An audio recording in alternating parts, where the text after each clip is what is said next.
Just about everything is ready for Balloonfest 86, set to take place in downtown Cleveland tomorrow to benefit the United Way. Literally millions of balloons will be released on Public Square, which will set a world record. Watching a colorful balloon drift away into the sky ignites a basic childlike joy within us all. But can you imagine the mind-blowing spectacle of watching 1.5 million balloons being released all at once? Well, that's exactly what executives from Cleveland, USA's United Way charity set out to achieve on Saturday, the 27th of September, 1986. With months of careful planning and an ambitious vision in mind, this had all the makings of a historic event that would put the city on the map once and for all. But on that fateful day, the people of Cleveland were about to be reminded of the basic laws of gravity. What goes up must always come down.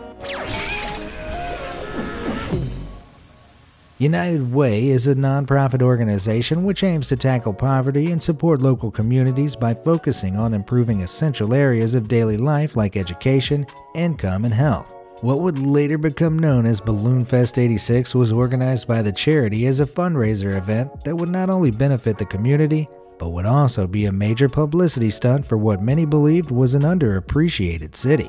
Sounds good so far, right? The idea for a record-breaking mass balloon release was actually inspired by some friendly competition with Disneyland's first official park in Anaheim, California, which had previously set the world record in December 1985. To honor the 30th anniversary of the park's opening in 1955, as well as what would have been Walt Disney's 84th birthday, classmates from Anaheim High School helped to fill 1 million balloons with helium in large tents before they were mass released from the parking lot during an event aptly named Skyfest. United Way executives knew that their own balloon release had to be much bigger and more memorable than Skyfest. So naturally, they decided to double the number and aim for a modest record of 2 million balloons instead. To help coordinate the stunt, the charity first called upon the LA-based specialized company Balloon Art by Treb, spearheaded by professional balloon artist Treb Heining, for some much-needed expertise. You can inflate a balloon in 3 seconds, 4 seconds, I understand. How long is it going to take these kids with no experience? We're figuring that they'll do about 2 to 3 balloons a minute. I've been doing this since I was 15 years old, so it's unfair to compare, but 2 to 3 balloons a minute. Each kid is going to do correctly about 700 balloons or so for the day, and we'll do it in about 4 to 6 hours, all the balloons. Heining, alongside Balloonfest's own project manager Tom Holowuk, spent about 6 months in total preparing for the monumental event. But no one could have foreseen the chaos that would ensue when the big day finally arrived. In order to release such an insane number of balloons at one time, they had to be inflated and properly counted first, and that meant having somewhere to store them in the meantime. In an interview, Holowuk explained that he was tasked with designing a structure to safely house the balloons that complied with local building codes, while also being able to withstand up to 60-mile-per-hour winds. We thought we started out just building a box to hold balloons in. We didn't realize we were building a building. The final product was a ginormous woven mesh net created by the same company in SoCal who had previously built the cargo nets for the space shuttle. The massive rectangular structure was set up on the southwest quadrant of Cleveland's Public Square and was the size of an entire city block, measuring some 250 feet long, 150 feet wide, and a towering 3 stories high. Inside the balloon mountain, thousands of volunteers were working as fast as they could to keep adding to the 1.5 million needed to set a new world's record. Beneath the enormous net, which now bulged above the city skyline like some heaving multicolored mountain, were around 2,500 volunteers frantically filling as many balloons as possible with helium before releasing them into the mass of colored latex above. Many wore band-aids on their hands to protect their fingers from blistering during the repetitive task of knot tying. Most of the people involved were students from nearby schools, while children also sold sponsorships to benefit United Way at the price of $1 for 2 balloons. The entire thing reportedly cost United Way about $500,000 to pull off, which is pretty ironic considering it was a fundraising event that supposedly relied on donations alone. Nevertheless, thousands of people gathered around as they anticipated what was sure to be a moment for the history books. But there was one unforeseen problem. Well, everybody down here, Bob and Doreen, says the show will still go on. That is tomorrow. Tonight, of course, the workers have a long, long night ahead of them. As you can see behind me back there, the seam in the tarpaulin that covers the balloon bin, that was torn during the storm. If you tilt up, you can see the larger balloons, the ones that were to lift the netting off the top of the bin and release the 1.5 million balloons. Those too have been decompressed up there right now. As a matter of fact, half of them have blown down.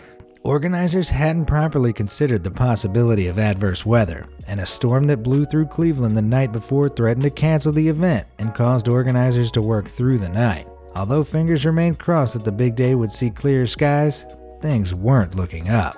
The leak was corrected. Heining was still concerned by late morning about the weather today. The balloons are going to be inflated by about noon. So if it starts to look like rain, we might just pull a number and release them early. That's something I've got to discuss with United Way. With no other option, an emergency decision was made. The balloons would have to be released early, meaning the official number of balloons was actually just shy of 1.5 million. At about 1:50 p.m. that afternoon, United Way untethered the giant net above the city, and onlookers stood by in awe as a blizzard of brightly colored orbs filled the sky above them. Found it as 2 p.m. approached, a rainstorm started moving in from the lake, and it was decided to launch the balloons early.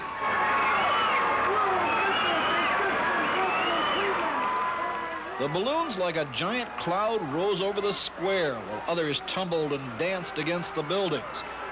Within no time, the billowing cloud of helium balloons had wound their way around Cleveland's Terminal Tower and dispersed into the surrounding skyline. As organizers had anticipated, it was quite the spectacle.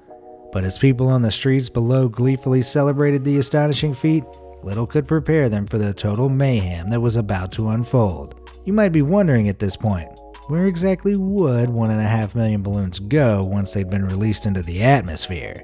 Would they simply float off into space, or cause some sort of environmental disaster? When a typical helium balloon is released into the air, it can rise to an altitude of up to 10 kilometers before it bursts into tiny fragments and drifts back down to Earth. As altitude increases, the outside air pressure diminishes while the pressure from inside the balloon remains the same. This causes the elastic material to expand before it eventually explodes. This is basically what United Way thought would happen. They even claimed that the balloons they used were biodegradable. Even better, the balloons may have taken off into the sky as intended, but it wasn't long until things went south very quickly. As the balloons covered the sky, they immediately came into contact with the forecasted cold front and were blown back in a southerly direction by strong wind and rain. In fact, more than 1 million of the floating orbs dropped back down to Earth almost immediately, littering the streets of Cleveland and clogging waterways all over Northeast Ohio. As you might expect, this had some pretty devastating repercussions on the streets below as unsuspecting residents were suddenly confronted by a blizzard of garish colors. As drivers swerved to avoid the floating objects or took their eyes off the road to gawk at the spectacle overhead, there were reports of minor car accidents across the city and beyond. The strong winds also managed to push a large number of the balloons onto a runway at Burke Lakefront Airport, which had to be temporarily closed for half an hour, causing unexpected travel delays. Suddenly, it seemed like the publicity Balloonfest 86 would inevitably attract was not at all what United Way had in mind. The mass balloon release had kick-started an unfortunate chain of events that would solidify this event as one of the most spectacular marketing fails in history. One of the most bizarre repercussions occurred after some of the balloons traveled as far as Medina County, Ohio, where they landed on a pasture owned by a woman named Louise Nowakowski. Nowakowski kept some thoroughbred Arabian horses on this land, and one of the animals was so spooked by the sudden shower of balloons that it allegedly ran straight into a nearby fence, causing it to suffer permanent injuries. Nowakowski was pretty peeved, as any proud horse owner might be. In fact, she was so furious that she later sued the United Way of Cleveland for a whopping $100,000 in damages, which was eventually settled for undisclosed terms. Things had certainly gone from bad to worse for the organizers behind this catastrophic event, but the worst was yet to come. The wind and rain had also carried a large number of balloons northwards towards Lake Erie, where heavy torrents pushed them down into the water unpopped. Now, this is hardly an ideal situation as far as environmentalists were concerned, and the cleanup operation was sure to be costly, but there was a far more pressing situation at hand. On Friday, the 26th of September, the day before the event, two fishermen by the names of Raymond Broderick and Bernard Sulzer had failed to return from their trip on Lake Erie. The men were reported missing by their families early on Saturday morning, and rescuers had spotted their 16-foot boat anchored west on the Edgewater Park breakwall. The Coast Guard guessed that the boat had capsized in choppy waters and the men had managed to swim towards the breakwall before the boat managed to right itself. As Balloonfest 86 spectacularly backfired in the center of Cleveland, however, the mission to locate the men had suddenly become 10 times harder. Ironically, that big balloon launch in Cleveland today is one of the things that's making this search so tough for the Coast Guard.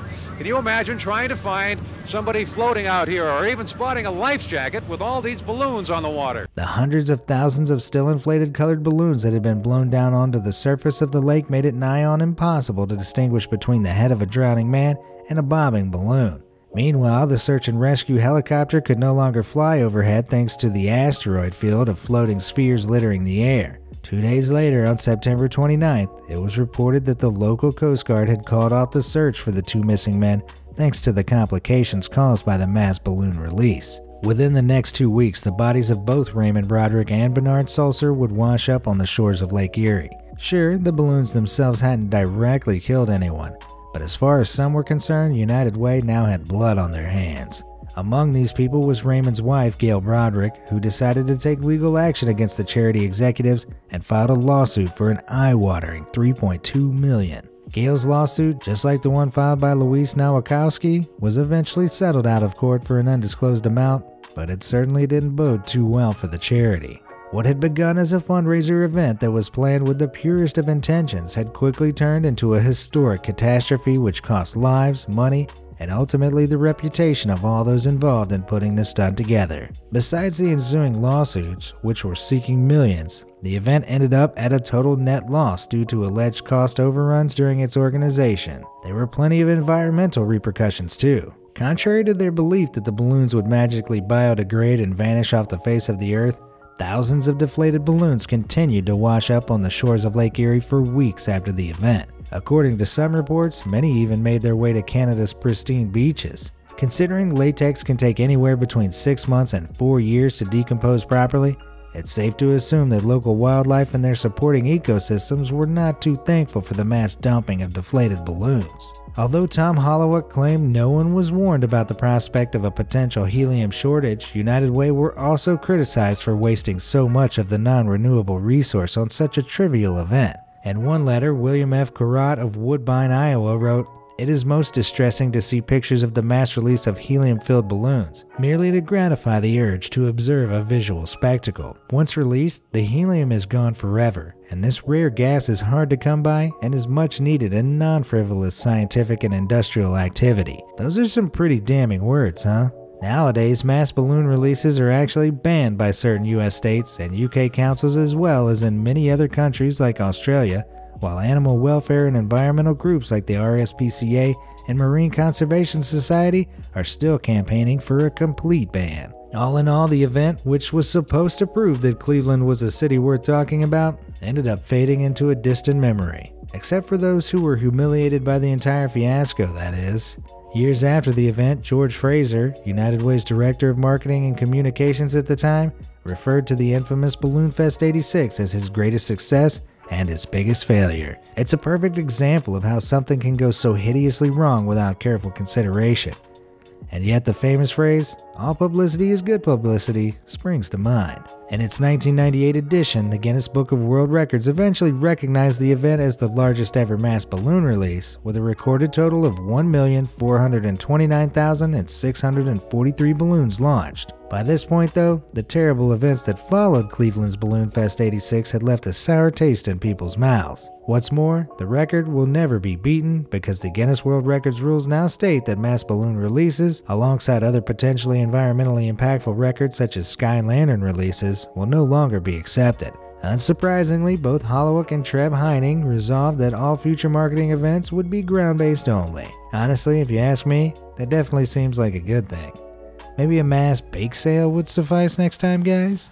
What do you make of Balloonfest 86? Do you think United Way should have thought the whole thing through a bit more? Or was it really just a case of bad luck? Let me know in the comments below, and thanks for watching.